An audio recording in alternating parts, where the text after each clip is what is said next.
Análisis en tiempos del coronavirus. Alfonso Oramas, muchísimas gracias por estar con nosotros. Bienvenido a Radio Fuego. Gracias, Ricardo, un gusto. Bueno, Alfonso, mientras ayer se disputaba el partido de la selección, que lo comentábamos fuera del aire, durante esas horas, 4 o 5 de la tarde, los candidatos al binomio Arauz y Rabascal estaban afuera del TC, del Tribunal Contencioso Electoral, haciendo pues los reclamos dado a su fallida, por el momento, inscripción como binomio presidencial, y también porque impugnaron ante Guillermo Lasso y Alfredo Borrero, dictaminando que Guillermo Lasso pues tal vez tenga unas cuentas offshore, etcétera, etcétera. Mientras estaba el partido de la selección ocurría todo esto, así que la gente tal vez no se dio mucho cuenta. Comentémoslo hoy día. ¿Cómo cree que termine la resolución de Arauz Rabascal? Mira, yo creo que más allá del aspecto simplemente legal, porque daría la impresión desde que el punto de vista formal, este binomio ha incumplido con una serie de formalidades necesarias y esenciales para la inscripción. Sin embargo, yo creo que la resolución, más allá de ese formalismo legal, va a ser netamente política, y en ese sentido considero que finalmente el binomio Arauz-Rabascal será habilitado para participar en las próximas elecciones. Será habilitado. Y en el ámbito de la impugnación, que ya ha sido rechazada, ha sido negada por el Tribunal Electoral, ¿esta impugnación cree que tuvo alguna vez algún tipo de sentido? ¿Cree que las sospechas hacia Lasso tenían algún tipo de fundamento?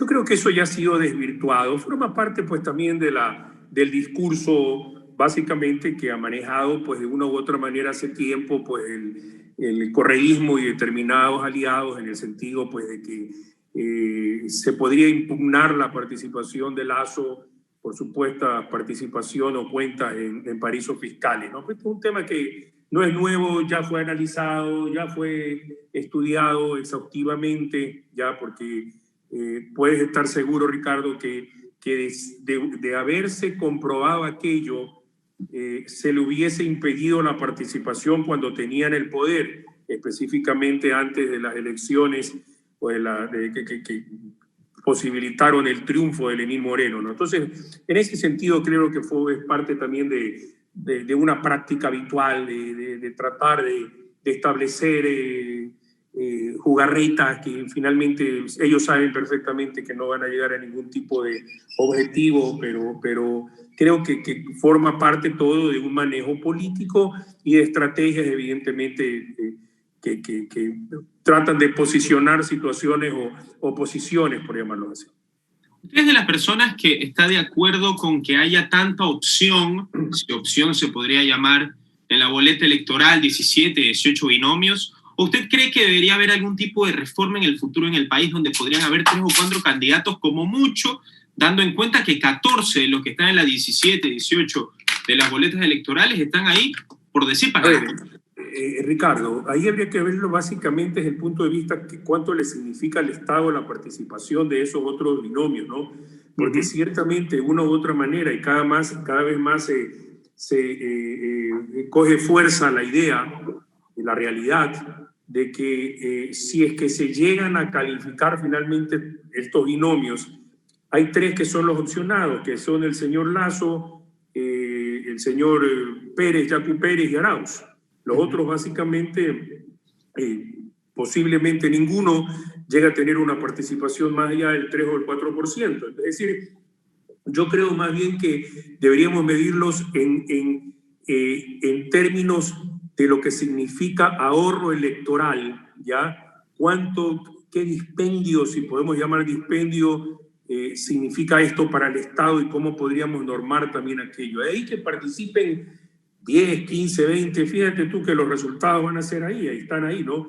No creo que se va a dar la dispersión, porque muchos decían, no, es que se puede dar la dispersión que se dio justamente en las últimas elecciones para alcalde de Quito. Creo que en este caso esa dispersión no se va a dar y se va a centrar básicamente en 3 candidatos. Alfonso, sobre el tema de los líderes indígenas que han sido llamados a rendir vención sobre el caso que investiga el delito de secuestro ocurrido en las protestas de octubre de 2019. ¿En qué puerto cree que termine esto? ¿Simplemente ve algún tipo de rendir versión y simplemente lo dejamos ahí? ¿O cree que hay algún tipo de sanción hacia estos líderes indígenas? A ver, Ricardo, yo creo que el tema indígena siempre ha sido un asunto delicado para los diversos gobiernos. De una u otra manera se ha venido solventando.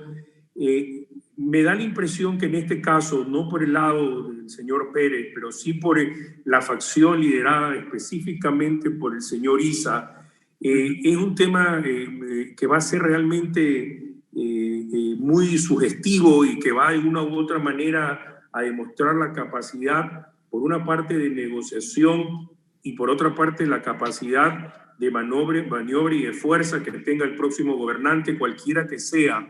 Porque ciertamente, y esto me estoy un poco alejando de tu pregunta o de tu reflexión específicamente acerca del tema judicial, sí. Porque ciertamente Issa, con lo que está sugiriendo, con su mariateguismo, Mariátegui, para quienes no conocen, fue un pensador peruano del siglo pasado que sirvió de inspiración para muchos aquellos que creían que la única posibilidad de la reivindicación indígena era una lucha absoluta contra el Estado. De hecho, las ideas de Mariátegui fueron parte de la inspiración de aquel grupo Sendero Luminoso, un grupo absolutamente sanguinario que buscaba retornar a una especie de comunismo agrario en el cual pues la civilización o cualquier forma de progreso era visto básicamente como un atropello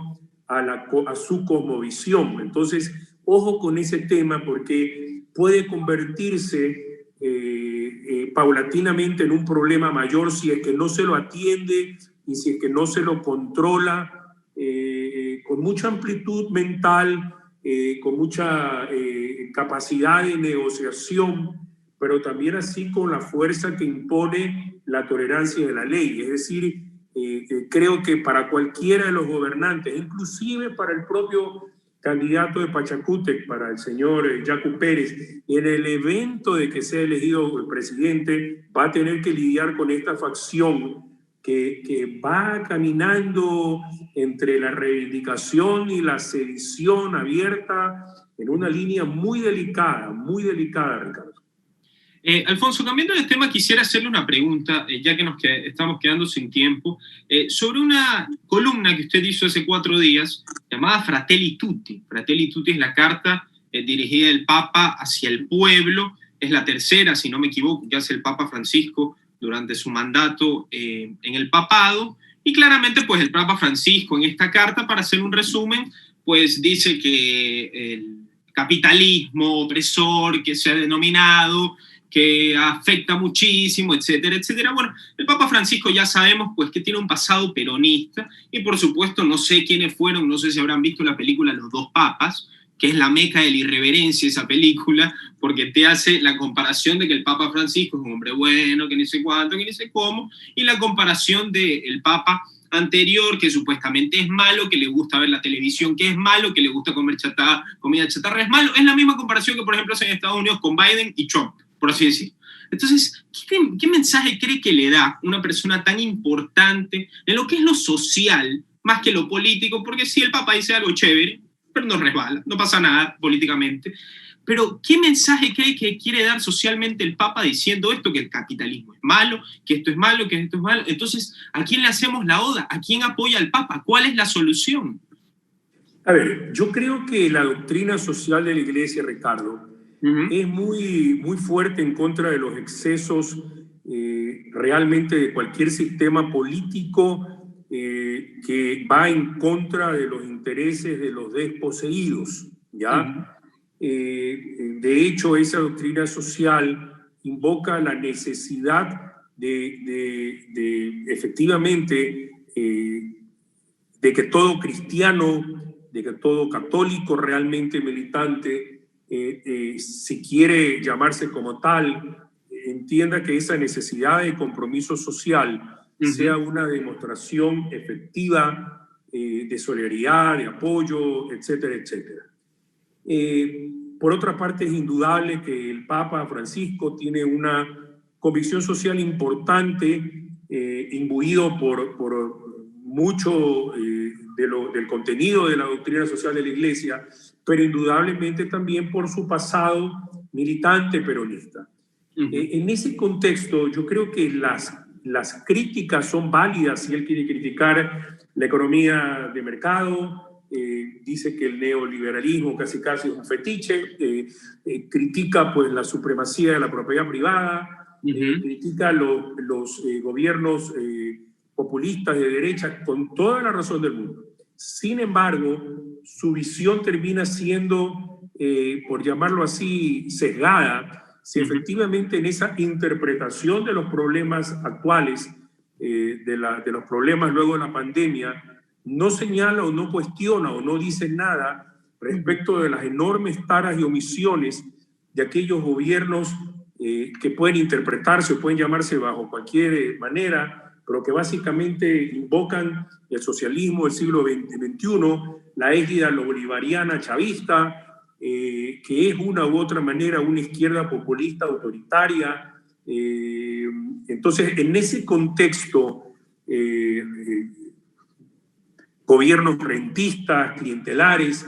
Entonces, lo que a mí me da la impresión es que lo positivo del mensaje social de la encíclica, porque no podemos objetar una encíclica, ni mucho menos, pero me parece que su mensaje final termina siendo un tanto sesgado, lo cual permite que la narrativa de izquierda se apropie del mensaje.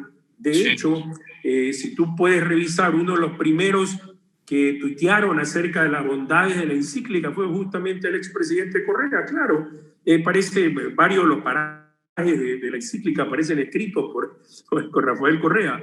Entonces, lo que voy es que cuando no existe una absoluta claridad y objetividad, no digo que la encíclica no sea objetiva, objetividad de los señalamientos a los sistemas políticos, y simplemente se dice esto es culpa de la derecha, esto es culpa del neoliberalismo, esto es culpa del populismo, estamos permitiendo armar la impresión de que efectivamente los otros gobiernos, aquellos socialistas, autoritarios, populistas, que se han marcado bajo una corriente, la espada de Bolívar por América Latina, es básicamente la que está impregnada de ese sentido de justicia y de corrección social que invoca la encíclica. Ese es el problema básicamente, Ricardo, de la carta encíclica escrita por el Papa.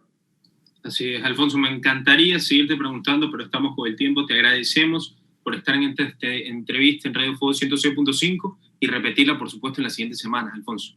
Encantado, Ricardo. Tú me avises. Análisis en tiempos del coronavirus.